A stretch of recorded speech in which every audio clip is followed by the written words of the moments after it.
آپ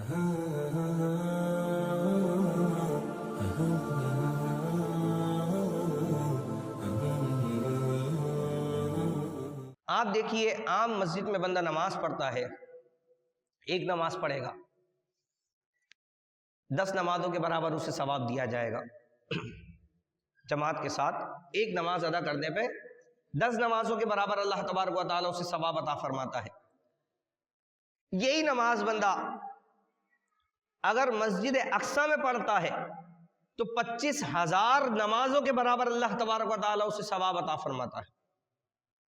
اچھا، یہی نماز جو مسجد نبوی ہے، حضور علیہ الصلوۃ والسلام کی مسجد، اس میں اگر بندہ نماز ادا کرتا ہے تو 50,000 نمازوں کے برابر اللہ تبارک و تعالیٰ ثواب عطا فرماتا ہے۔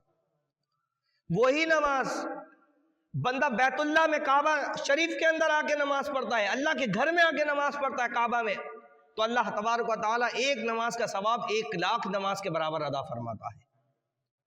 اللہ اکبر۔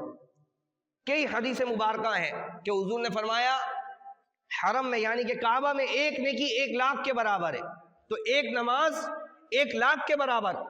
اور حضور علیہ الصلوۃ والسلام کی مسجد میں اگر مسجد نبوی میں کوئی نماز پڑھے گا تو 50,000 کے برابر اس کا آدھا جو ہے وہ ثواب ادا کیا جائے گا، اور اس سے اگر اور نیچے آ جائے تو مسجد اقصی میں اگر کوئی نماز پڑھتا ہے تو ایک نماز 25,000 نماز کے برابر۔